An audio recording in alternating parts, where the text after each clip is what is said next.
The Caldwell family of Hollow Creek, Kentucky, had always kept to themselves.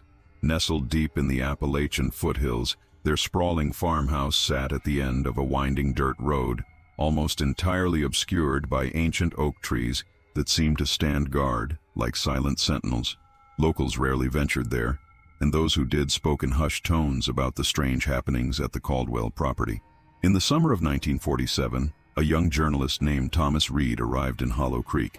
Fresh out of college and eager to make a name for himself at the Louisville Courier-Journal, Thomas had heard whispers about the Caldwell family while covering a story about coal mining disputes in eastern Kentucky.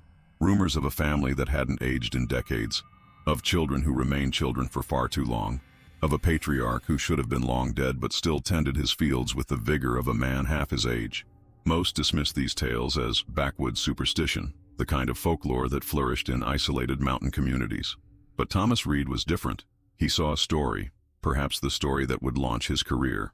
The dashboard clock of Thomas's 1939 Ford Coupe read 4:17 p.m. as he pulled onto the dirt road leading to the Caldwell farm. The late afternoon sun filtered through the dense canopy of trees, casting dappled shadows across the windshield.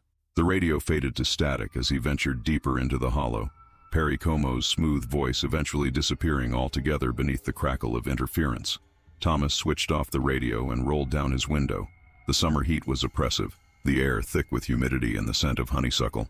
Cicadas droned in the trees, their rhythmic buzzing the only sound apart from the crunch of tires on gravel and the occasional clink of his camera equipment shifting in the passenger seat. As the road curved sharply to the right, the Caldwell farmhouse came into view. Thomas slowed the car to a crawl, taking in the sight before him. The two-story structure was well maintained but clearly old, its white paint yellowed with age. A wide porch wrapped around the front, complete with rocking chairs and hanging plants. Smoke curled lazily from a stone chimney despite the summer heat. What caught Thomas's attention, however, was the family gathered on the porch. From a distance, they appeared perfectly ordinary. A man and woman, perhaps in their 40s, and 3 children of varying ages. The man was tall and broad-shouldered, dressed in overalls and a white shirt with the sleeves rolled up. The woman wore a floral print dress, her dark hair pulled back in a simple bun. The children, 2 boys and a girl, were playing some kind of game that involved jumping between the porch steps. Thomas parked his car beneath an oak tree and retrieved his notepad and camera from the passenger seat. As he approached the house, the family ceased their activities and turned to watch him, their expressions unreadable from a distance. The cicadas seemed to grow louder in the sudden stillness.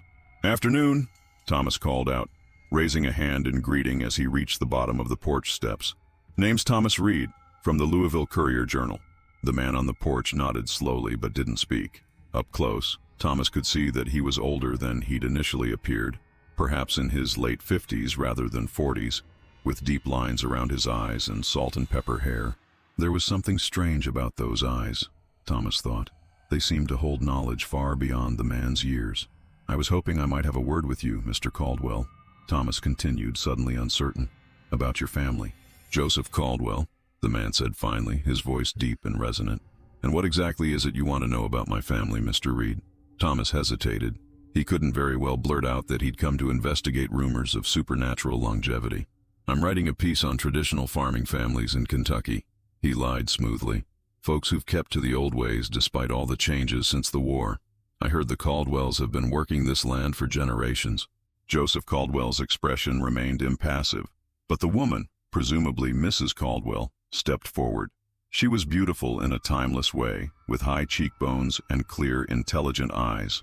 "We don't much care for having our business in the papers," she said, her voice soft but firm. "Especially not when reporters come with stories already half written in their heads."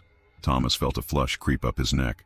"Ma'am, I assure you, you've heard things about us," she interrupted. "That's why you're here, not for some article about farming." The children had stopped playing entirely now and stood clustered behind their parents. The oldest boy, who looked about 12, stared at Thomas with an intensity that made him uncomfortable. The younger boy and the little girl, perhaps 8 and 6, respectively, whispered to each other behind cupped hands. Joseph Caldwell sighed heavily. "Eleanor," he said to his wife, "perhaps we should hear the man out." He turned to Thomas. "You might as well come inside, Mr. Reed. Seems like we have things to discuss." Thomas followed the family into the farmhouse, the screen door creaking shut behind him. The interior was cooler than outside, but still warm, with hardwood floors that gleamed in the late afternoon sunlight streaming through lace-curtained windows. The furnishings were simple but well-crafted. A large oak dining table with matching chairs, a sideboard laden with blue and white china, a grandfather clock ticking solemnly in the corner. Eleanor Caldwell gestured for Thomas to sit at the table while she moved to the stove, where a kettle was beginning to whistle. "Tea, Mr. Reed?" she asked, her tone making it clear that refusal would be impolite. "Yes, ma'am, thank you." Thomas set his notepad on the table, but left his camera strap looped around his neck. He noticed the children hovering in the doorway, watching him with undisguised curiosity. "And who might you three be?" he asked, attempting to break the tension. The oldest boy stepped forward, shoulders squared. "I'm Samuel," he said. "This is my brother James and my sister Margaret." The younger children nodded in acknowledgement, but remained silent. Joseph Caldwell took a seat across from Thomas, folding his weathered hands on the tabletop. "Now then, Mr. Reed, why don't you tell us what you've heard about our family that's brought you all the way out here to Hollow Creek?" Thomas cleared his throat. "Well, sir, there's talk in town about the Caldwells. They say you've been here longer than anyone can remember, but you never seem to change." Eleanor placed a cup of tea before Thomas, the china clinking softly against the saucer. "Sugar?" she asked. "No, thank you, ma'am." Thomas took a sip, the tea scalding hot and bitter. "They say the children have been children for longer than is natural." Samuel made a noise that might have been a suppressed laugh. His father shot him a warning glance. "People talk," Joseph said simply, "especially in small towns where there's little else to do." "Then there's no truth to it?" Thomas pressed. "Because I've spoken to folks who claim their grandparents knew your family, and they say you looked exactly the same then as you do now." Eleanor took a seat beside her husband, her posture rigid. "Mr. Reed, may I ask what year you were born?" The question caught Thomas off guard. 1925, he answered. "So you're 22, she said, young to be chasing fairy tales across the state. With all due respect, Mrs. Caldwell, I'm not chasing fairy tales. I'm investigating an unusual story that could be of significant scientific interest if there's any truth to it." Joseph and Eleanor exchanged a look that Thomas couldn't interpret. The grandfather clock in the corner ticked loudly in the silence that followed. "What if," Joseph said finally, "there was some truth to what you've heard? What would you do with that information, Mr. Reed?" Thomas leaned forward eagerly. "I'd write about it, of course. It could be the medical discovery of the century. Think of the implications if whatever affects your family could be studied, understood." "Studied," Eleanor interrupted, her voice suddenly cold. "Like specimens in a laboratory?" "No, that's not what It's exactly what you mean," she said. "You'd have doctors and scientists descending on our home, disrupting our lives, treating us like curiosities rather than people." Thomas felt his journalistic instincts sharpening. "They weren't denying it. So it is true," he said quietly. "You don't age." Joseph Caldwell's face remained impassive, but something flickered in his eyes. Resignation, perhaps, or a deep weariness. "Mr. Reed, we've lived in peace here for a very long time. We've harmed no one. All we ask is to be left alone. But this could benefit all of humanity," Thomas argued. "If scientists could understand why you don't age." "You assume we don't know why," Joseph said. Thomas stared at him, momentarily speechless. You know what causes it?" Instead of answering, Joseph turned to his children. "Samuel, take your brother and sister outside. Go check on the chickens." "But Pa," Samuel began to protest. "Now, son." The children filed out reluctantly, the screen door slamming behind them. Eleanor rose and moved to the window, watching them cross the yard. "Mr. Reed," Joseph said once the children were out of earshot, "what I'm about to tell you doesn't leave this room. Understood?" Thomas nodded eagerly, reaching for his notepad. "No," Joseph said firmly. "No notes. No story. This is for your ears only, and only so you understand why you need to leave us be." Reluctantly, Thomas set his pencil down. "All right, Mr. Caldwell, I'm listening." Joseph took a deep breath. "My father, Jeremiah Caldwell, settled this land in 1817. He was a doctor, trained in Philadelphia but disillusioned with city life.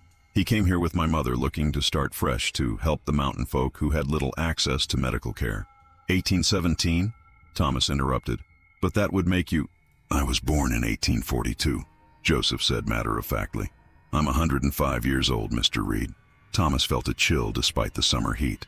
If what Caldwell was saying was true, and he had no reason to think the man was lying, he was sitting across from someone who had lived through the Civil War, who had been an adult when Abraham Lincoln was president. "My father was a good doctor," Joseph continued.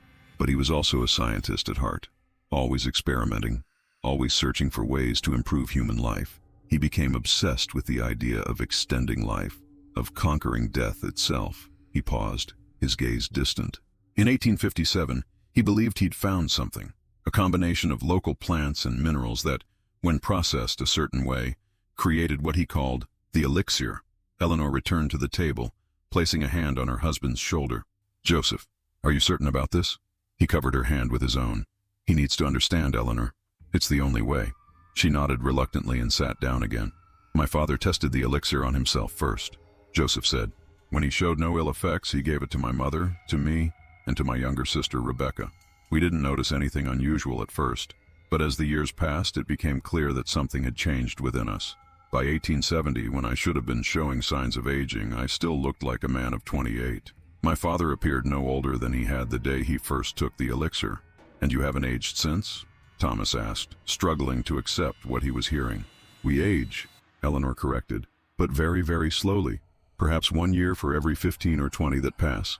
"Eleanor came to us in 1889, Joseph explained. "She was the local school teacher, new to the area. We fell in love, and eventually, I trusted her with our secret. She chose to take the elixir as well." "And your children?" Thomas asked. Joseph and Eleanor exchanged another look. "They were born as normal children," Eleanor said carefully, "but they inherited the effects. They age normally until around 12 years old, and then it slows dramatically." "So how old are they really?" Thomas couldn't help asking. "Samuel was born in 1901, Joseph said. "He's 46. James is 72. And Margaret—" He paused, a shadow crossing his face. "Margaret is our youngest, born in 1926. She's the only one who appears close to her actual age." Thomas's mind reeled with questions. "But how have you kept this secret for so long? Surely people would notice that you don't age." "We move," Eleanor explained. "Every 20 years or so, we sell the property, change our names, and relocate to another isolated area. Then, after a generation has passed, we sometimes circle back. Human memory is short, Mr. Reed. Few people live in the same place their entire lives anymore. Those who do are often willing to dismiss what they see as impossible." "But you said your father discovered this in 1857. Thomas pressed. "That's 90 years ago. Why hasn't he published his findings? Why keep something so monumental a secret?" Joseph's expression darkened. "My father did try to share his discovery once. In 1863, during the Civil War, he approached the Union Army, believing the elixir might help save wounded soldiers. He was naive. They didn't see a medical miracle. They saw a military advantage. They seized his notes, detained him for questioning, tried to force him to produce more elixir. What happened? He escaped," Joseph said simply. "Returned home and destroyed all written record of his work. He vowed never to share the formula again, and made us promise the same." "Where is he now?" Thomas asked. "Your father?" "Dead," Eleanor answered before Joseph could speak. "Some things the elixir cannot prevent. Disease still affects us. Jeremiah Caldwell died of tuberculosis in 1892. Thomas sat back in his chair, overwhelmed by what he was hearing. If it was true, and despite the fantastical nature of the tale, he was inclined to believe the Caldwells, he was sitting on the biggest story of the century, perhaps the biggest story ever. "Mr. Reed," Joseph said, reading his thoughts, "you gave me your word that this conversation would remain private. But Mr. Caldwell, surely you see the potential benefit to mankind. If doctors could study your condition, replicate the elixir—" "No." Joseph's tone was final. "I've seen what men do with power, Mr. Reed. I lived through the Civil War. I saw the trenches of France in the Great War. I watched as man split the atom and unleashed hell on earth in Japan just 2 years ago. Imagine what they would do with the power to extend life indefinitely." "Not everyone would misuse it," Thomas argued.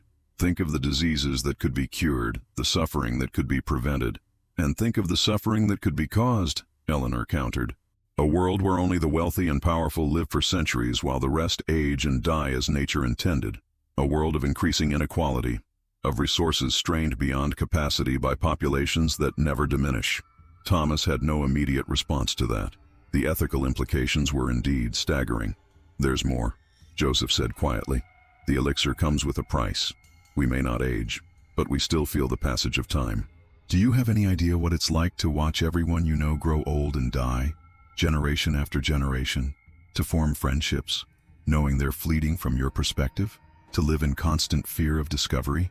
It's a lonely existence, Mr. Reed, Eleanor added softly. One I would not wish on others.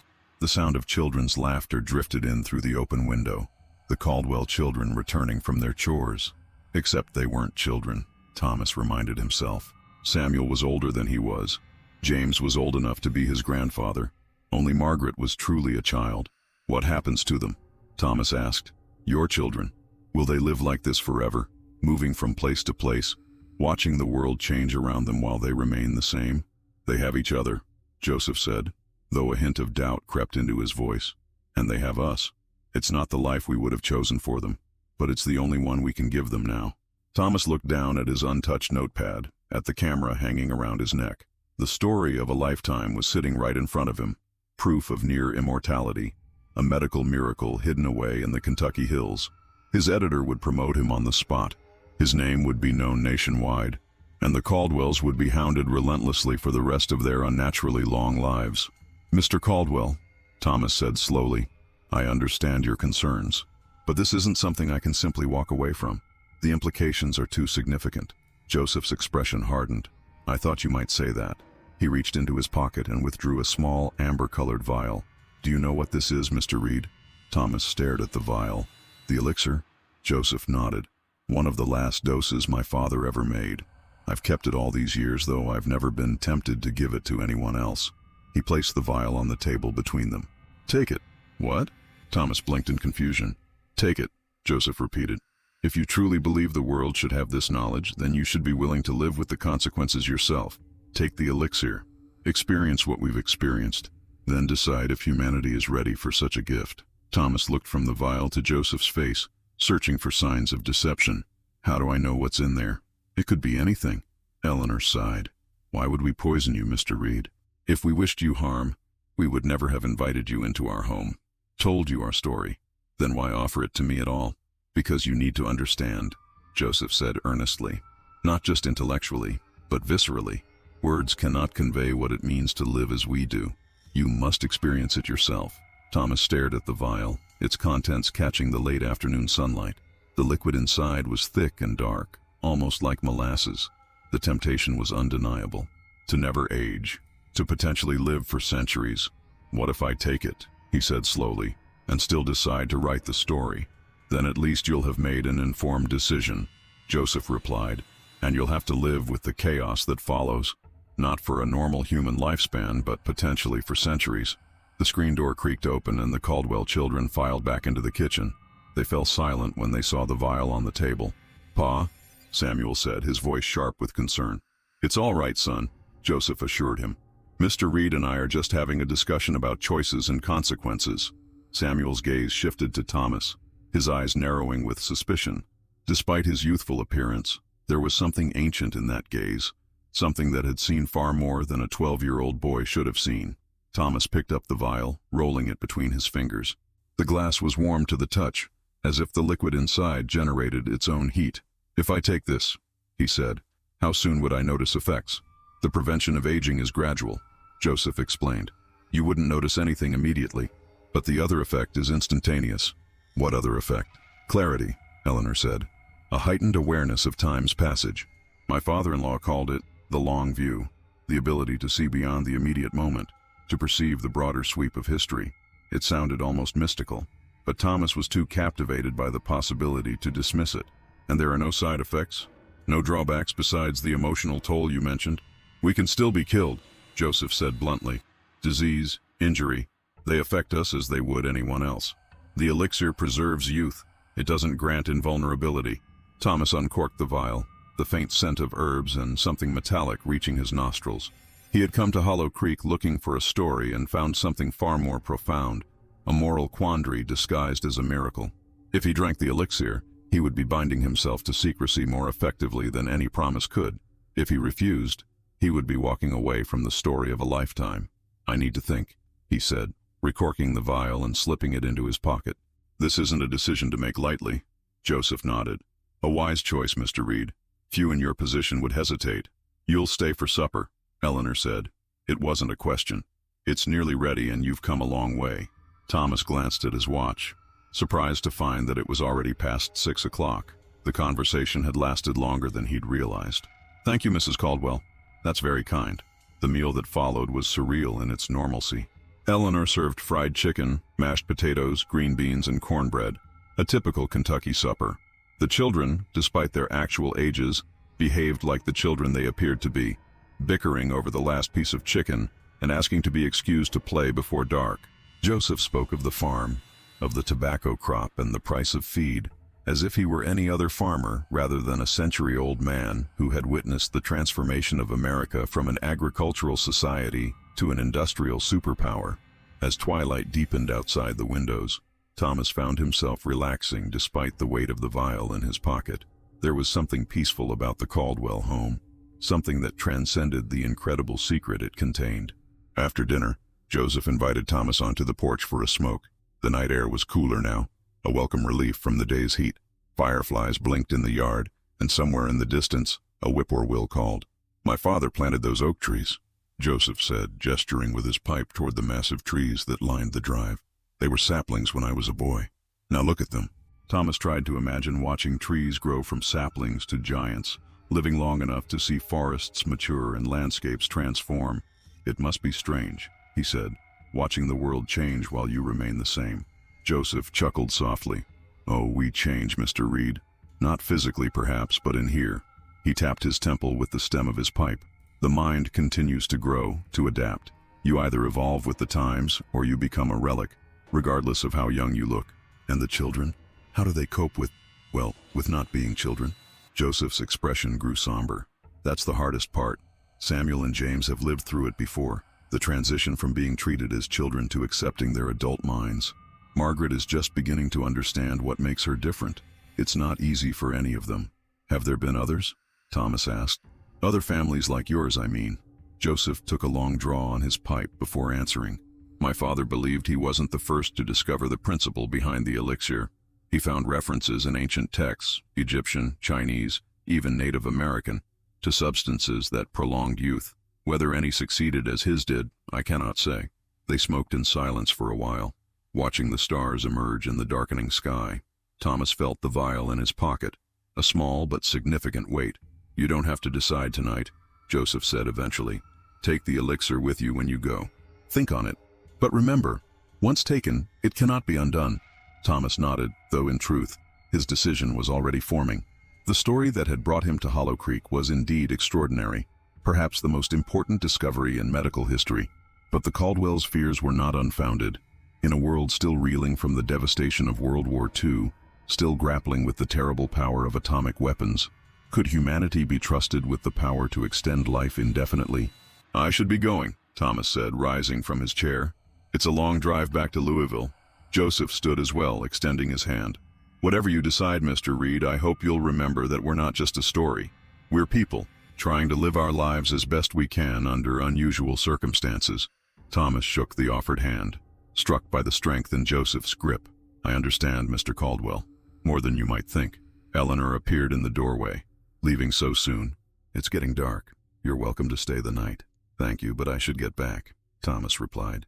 "My editor is expecting me tomorrow." She nodded, though her eyes betrayed her concern. "Be careful on those mountain roads after dark. And, Mr. Reed," she hesitated, "remember that knowledge once shared cannot be reclaimed." The children appeared behind her, lining up to say goodbye with a formality that seemed at odds with their youthful appearances. "Will you come back, Mr. Reed?" Margaret asked, her voice small but clear. Thomas smiled at her, wondering how it felt to be a 21-year-old woman trapped in the body of a 6-year-old girl. "Perhaps I will, Margaret. Would you like that?" She nodded solemnly. "I would. We don't get many visitors." "Then I'll do my best," he promised, though he wasn't sure if it was a promise he could keep. As Thomas drove away from the Caldwell farm, the headlights of his Ford cutting through the darkness, he found himself looking at the world with new eyes. The vial sat on the passenger seat beside him, its contents gleaming faintly in the dashboard light. The elixir, the key to extended youth, possibly even a form of immortality. The ethical dilemma it presented was staggering. If he wrote his story, exposed the Caldwell's secret to the world, he would be opening a Pandora's box that could never be closed again. Governments would fight for control of the elixir. The wealthy would hoard it. Society itself might fracture along new lines, the ageless versus the mortal. Yet to keep such knowledge hidden seemed equally wrong. What of the countless lives that might be improved or extended? What of the suffering that might be prevented? By the time Thomas reached the main road, his decision was made. He pulled over, cut the engine, and sat in the darkness for a long moment. Then he uncorked the vial. The liquid inside was bitter, with an aftertaste of something he couldn't identify, something ancient and earthy. He drank it all in one swallow, then sat waiting, wondering if he would feel any different. At first, there was nothing. Then, gradually, a strange clarity seemed to settle over his thoughts. It wasn't a physical sensation so much as a shift in perspective. The pressing concerns that had occupied his mind, his career, his reputation, the story he had come to find, suddenly seemed small and fleeting against the vast backdrop of time. Thomas started the car again and continued toward Louisville, his mind racing with possibilities. He would not write the story, not as he had intended at least. The risk to the Caldwells was too great, and the potential consequences for humanity too unpredictable. But perhaps there was another way to share this discovery, to explore its implications without exposing the Caldwell family. Perhaps, with time, and time was now a resource he would have in abundance, he could find a middle path between secrecy and revelation. As the lights of Louisville appeared on the horizon, Thomas Reed made a silent promise to the family he had left behind in Hollow Creek. He would protect their secret, but he would not let the knowledge die with them. Somehow he would find a way to use what he had learned for the benefit of humanity, without unleashing the chaos that Joseph Caldwell feared. It would be a delicate balance, a task that might take decades or even centuries to complete.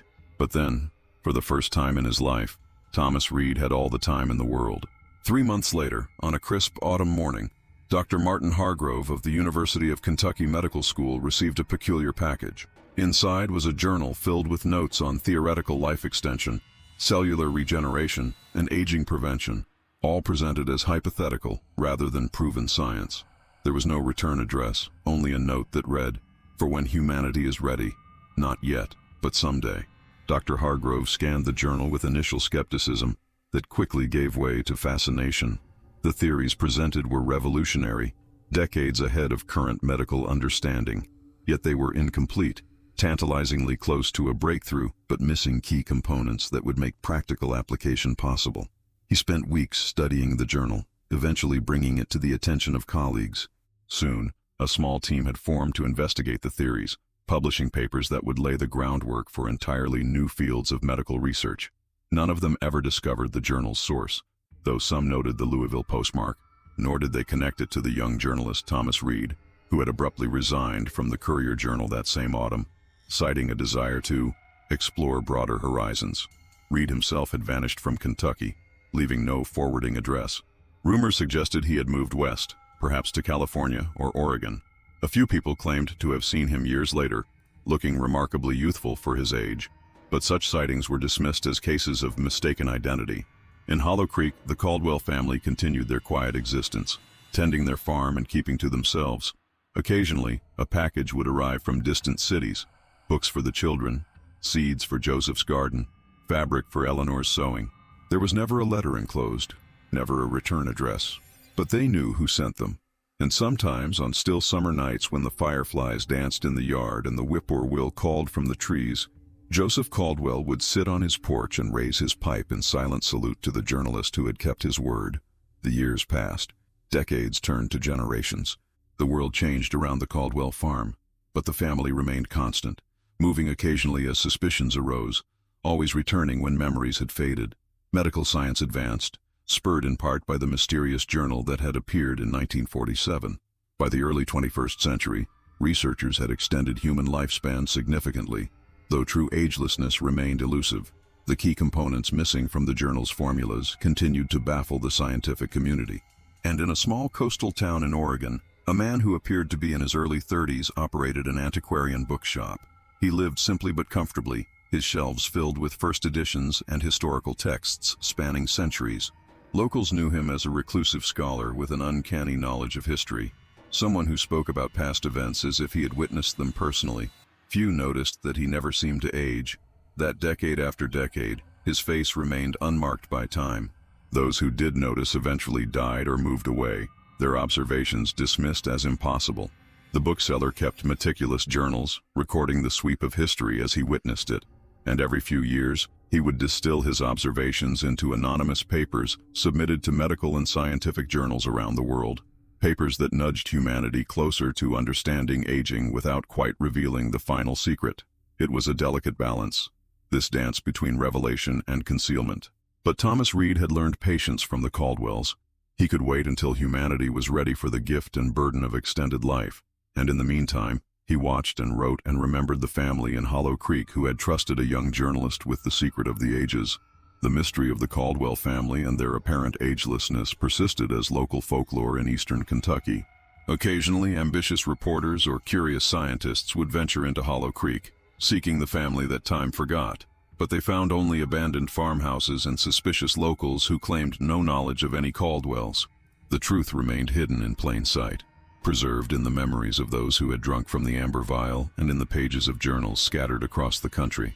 Fragments of a secret too profound to share, but too important to lose. And somewhere, perhaps in Kentucky or Oregon or some other quiet corner of America, the descendants of Jeremiah Caldwell's work lived on, watching the slow march of time with eyes that had seen more history than any textbook could contain, waiting for the day when humanity would be wise enough to accept the gift they had been given.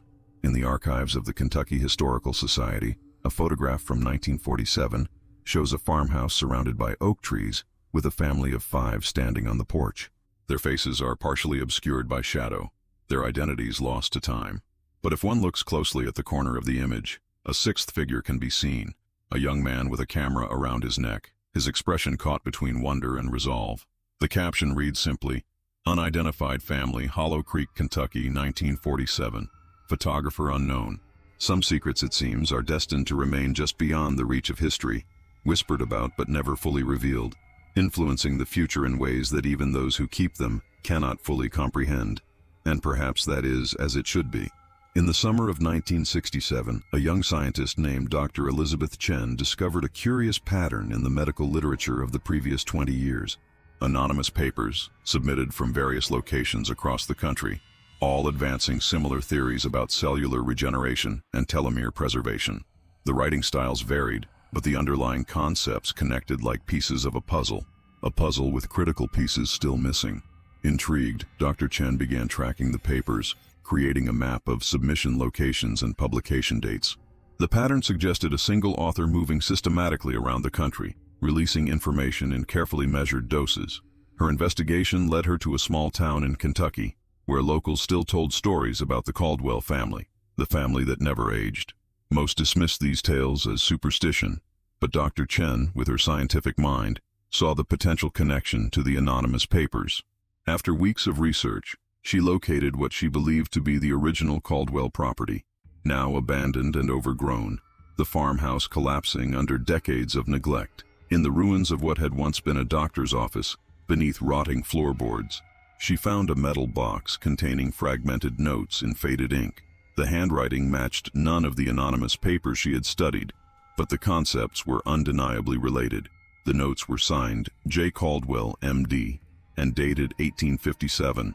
Dr. Chen published her findings in a small medical journal, speculating about the connection between the 19th century doctor and the modern anonymous submissions. She suggested that someone had rediscovered Caldwell's work and was systematically releasing it to the scientific community. The paper attracted little attention at first. Then government officials arrived at her laboratory, confiscating her research and swearing her to secrecy under the National Security Act. The Caldwell investigation, they informed her, had been classified since 1863, when Union Army officials had first encountered Jeremiah Caldwell's work on life extension. For over a century, a small division within what would eventually become the National Institutes of Health had been monitoring scientific literature for signs of the Caldwell formula resurfacing. Dr. Chen's paper had triggered long-dormant protocols. She was offered a position within this division, not as punishment, but as recognition of her insight. The government, it seemed, had been tracking the anonymous papers for years, but had never made the connection to the original Caldwell property. Dr. Chen accepted the position, driven by scientific curiosity. What she discovered in the classified archives both fascinated and disturbed her. The government had never obtained the complete elixir formula. Their attempts to recreate it based on Jeremiah Caldwell's partial notes had resulted in compounds that extended life marginally but caused severe side effects. More troubling were the files on the Caldwell family themselves. Surveillance reports spanning decades documented their movements across the country, their periodic returns to Kentucky, their apparent agelessness. The most recent file contained photographs from 1965, showing a family that matched descriptions from a century earlier, including a child who appeared to be 6 years old, but was documented as having been born in 1926. The file also mentioned a companion who had joined the family in the late 1940s, a young man who had previously been a journalist in Louisville, Thomas Reed. When Dr. Chen questioned her superiors about why the government didn't simply approach the Caldwells directly, the answer was chilling in its pragmatism. Previous attempts had resulted in the family disappearing, sometimes for decades. The current policy was observation only, in hopes that the anonymous papers would eventually reveal the complete formula. "We've been patient for over 100 years, her supervisor explained. "We can wait a bit longer." But Dr. Chen wasn't satisfied with waiting. The scientific breakthrough represented by the elixir was too significant to leave in limbo. Using the government's resources, she began her own search for Thomas Reed, believing he might be more approachable than the Caldwells themselves. It took months of careful investigation, but eventually she traced him to a bookshop in Oregon. The owner, who called himself Thomas Blackwood, matched Reed's description but appeared far too young to be the same man, unless, of course, he had taken the elixir. In the autumn of 1968, Dr. Chen took a leave of absence and traveled to Oregon. The bookshop was exactly as described, a charming establishment specializing in rare historical texts. The owner, a handsome man who appeared to be in his early 30s, greeted her warmly. "How may I help you today?" he asked, his voice cultured and pleasant. Dr. Chen browsed the shelves, gathering her courage. Finally, she turned to him and said quietly, "I believe you're Thomas Reed, formerly of the Louisville Courier-Journal." The man's expression didn't change, but something shifted in his eyes, a wariness that hadn't been there before. "I'm afraid you're mistaken," he replied smoothly. "My name is Thomas Blackwood. I've never been to Louisville." "Mr. Reed," she persisted, "I'm not here on behalf of the government, though I should tell you they're aware of your existence. I'm a scientist. I've been studying the anonymous papers I believe you've been submitting to medical journals." The man said nothing, his face carefully neutral. "The Caldwell family," Dr. Chen continued. "Their secret, the elixir. I know about all of it." For a long moment, the bookshop was silent except for the ticking of an antique clock. Then Thomas sighed, a sound that seemed to contain decades of weariness. "How did you find me?" he asked finally. "It wasn't easy," she admitted, "but once I understood what I was looking for, the pattern became clear." He nodded slowly, then moved to the front door, turning the sign to closed and drawing the blinds. "We should talk privately," he said, gesturing toward a back room. "This is not a conversation for public spaces." The back room was a cozy office lined with even more books. Thomas offered her a seat, then poured 2 glasses of whiskey from a crystal decanter. 21 years, he said, handing her a glass. "That's how long it's been since anyone connected me to Thomas Reed. I was beginning to think I'd covered my tracks well enough." "You did," Dr. Chen assured him. "But I had resources you couldn't have anticipated." "Government resources," he said, a statement rather than a question. She nodded. "They've been watching the Caldwells for over a century.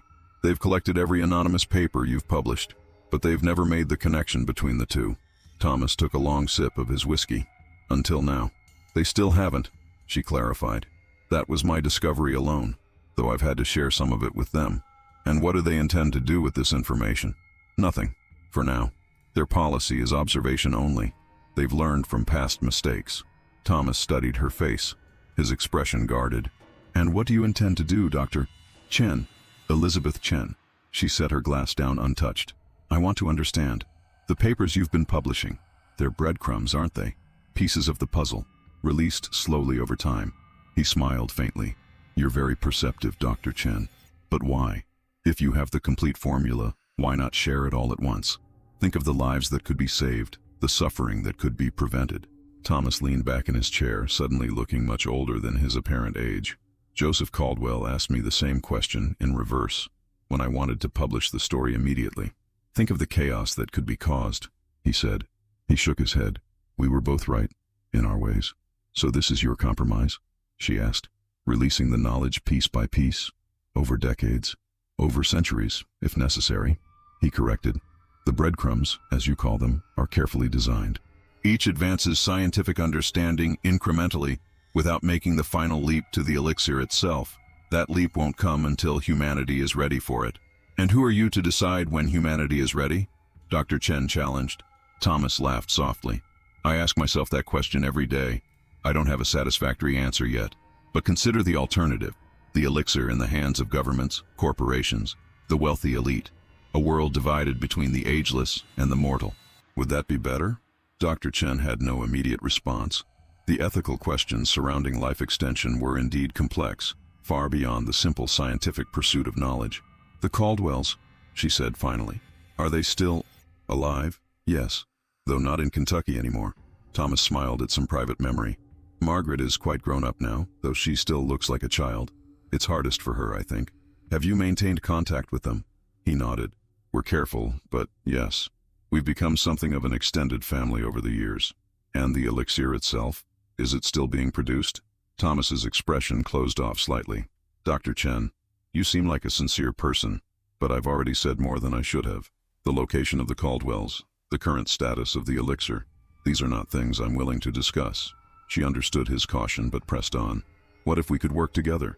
My scientific knowledge combined with your understanding of the elixir, we could advance the research significantly, perhaps find a way to make it safe for wider distribution. Safe? Thomas raised an eyebrow. The elixir is physically safe. It's the psychological and societal implications that concern me. Then let's study those too, she urged. Controlled trials, ethical frameworks, regulatory guidelines. We could prepare the ground for an eventual release, ensure it benefits humanity broadly rather than a privileged few. Thomas regarded her thoughtfully. You're very passionate about this. I'm a scientist, she said simply. The pursuit of knowledge is my life's work. And if that knowledge could destroy more than it creates, then we contain it until we find a better solution. But doing nothing, hiding the truth entirely, that's not a solution either. Thomas was silent for a long moment, swirling the whiskey in his glass. When he spoke again, his voice was softer, almost resigned. I've lived with this secret for 21 years, he said. The Caldwells have lived with it for over a century. The burden is substantial. Sometimes I think Joseph was right, that humanity will never be ready. Other times I see the advances we've made, the potential for growth and wisdom, and I hope. Hope is essential, Dr. Chen said. Without it, why bother advancing science at all? A smile touched Thomas's lips. A fair point. He set down his glass and leaned forward. I won't give you the formula, Dr. Chen. Not yet. But I will share something else with you, a theoretical framework for understanding how the elixir affects cellular regeneration. It's more than I've shared in any of the anonymous papers. Consider it a test. A test of what? Of whether partial knowledge can be handled responsibly. Publish your findings based on what I give you. Let's see how the scientific community and the government responds. It wasn't everything she had hoped for, but it was a start. I can work with that, she agreed. Thomas rose and moved to a hidden wall safe behind one of the bookshelves. From it, he withdrew a thin manuscript bound in leather. This contains observations and theories I've developed over the past 2 decades, he explained, handing it to her. It's incomplete by design, but it's genuine. Dr. Chen accepted the manuscript with reverence, understanding its significance. Thank you for trusting me with this. Trust is earned, he replied. This is merely the beginning of that process. As she prepared to leave, a question occurred to her. The government files mentioned a young girl, Margaret, born in 1926, but still appearing as a child in the 1960s. How does she cope with that existence? A shadow crossed Thomas's face. With difficulty, he admitted. The elixir's greatest curse is the disconnect between appearance and experience. Margaret has the mind of a woman in her 40s trapped in a child's body. She can never have a normal life, never form relationships with people her own age. It's lonely. The human cost of extended youth suddenly became clearer to Dr. Chen. The scientific marvel of the elixir had a deeply personal impact on those who lived with its effects. Perhaps, she suggested gently, that's another area we could research, finding ways to help people like Margaret navigate their unique existence. Thomas nodded thoughtfully. Perhaps. He walked her to the door. I'll be watching for your publication, Dr. Chen, and I'll know if you share more than we've agreed. I understand. She extended her hand. This won't be the last time we meet, Mr. Reed. He took her hand, his grip firm despite his scholarly appearance. No, he agreed. I don't believe it will be. As Dr. Chen left the bookshop and stepped into the Oregon sunshine, she felt the weight of the manuscript in her bag and the greater weight of responsibility on her shoulders. She had sought answers and found only more questions. questions about science, ethics, and the very nature of human existence. The elixir was both miracle and burden, gift and curse. Understanding its complexities would take more than scientific inquiry. It would require wisdom that perhaps only came with the passage of time. And time, it seemed, was something Thomas Reed had in abundance. In the decades that followed, Dr. Elizabeth Chen became a leading figure in longevity research, her papers building upon the theoretical framework Thomas had provided. She never revealed her source, attributing her insights to previously unpublished research she had discovered. The government watched her work with interest but never intervened directly. The anonymous papers continued to appear in scientific journals, now complementing rather than preceding her own publications. And in a small Oregon coastal town, a bookshop changed hands every 20 years or so, always passing to a new owner who bore a striking resemblance to the previous one. Locals noticed the similarity, but thought little of it, just another family business passed down through generations. The secret of the Caldwells, and of Thomas Reed, remained hidden in plain sight, influencing the course of medical science without ever revealing itself completely. A mystery wrapped in the pages of history, waiting for the day when humanity would be ready to turn the final page.